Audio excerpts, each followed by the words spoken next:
you tell a story that to me illustrates what has happened to our political system in regard to the middle class, in regard to democracy in the country as a whole, and it involves Hillary Clinton.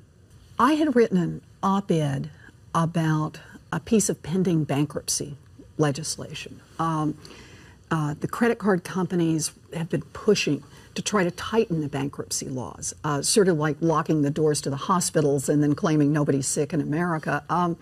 So they were trying to get the bankruptcy laws constricted, so that fewer families could get in. Why? Because you can make more money if those families don't go into bankruptcy, if you're a credit lender.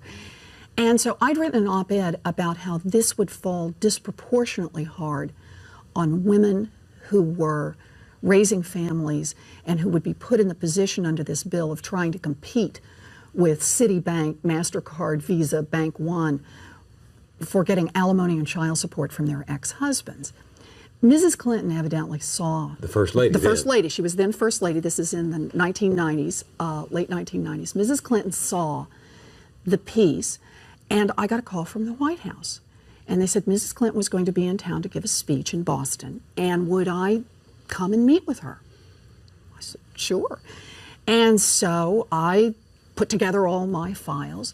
I show up at the appointed place. After she's finished her speech, we're ushered into a tiny little room somewhere in the bowels of this hotel, and just the two of us. They close the door.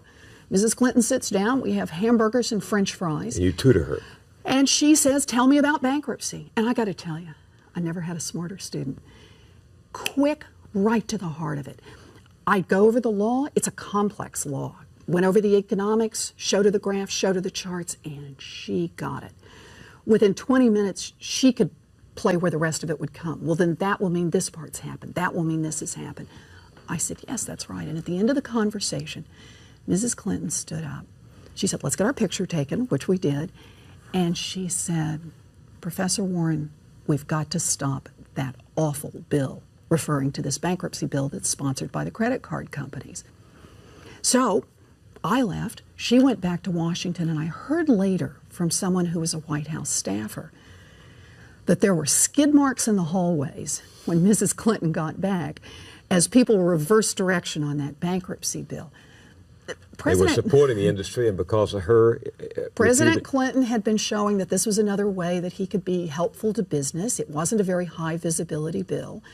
And when Mrs. Clinton came back with a little better understanding of how it all worked, they reversed course, and they reversed course fast. And indeed, the proof is in the pudding. The last bill that came before President Clinton was that bankruptcy bill that was passed by the House and the Senate in 2000, and he vetoed it. And in her autobiography, Mrs. Clinton took credit for that veto, and she rightly should. She turned around a whole administration on the subject of bankruptcy. She got it. And then? One of the first bills that came up after she was Senator Clinton was the bankruptcy bill. This is a bill that's like a vampire. It will not die, right? There's a lot of money behind it. And the bill her husband had vetoed. Her husband had vetoed it very much at her urging. And? She voted in favor of it. Why? As Senator Clinton, the pressures are very different.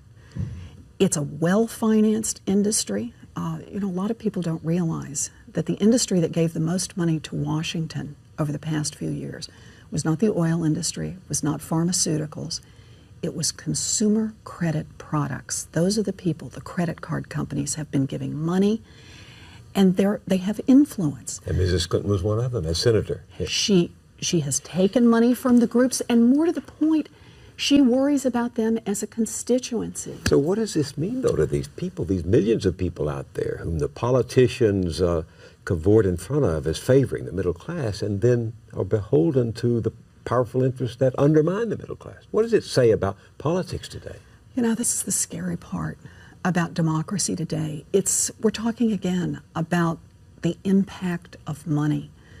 The credit industry on this bankruptcy bill has spent tens of millions of dollars lobbying, and as their profits grow, they just throw more into lobbying for how they can get laws that will make it easier and easier and easier to drain money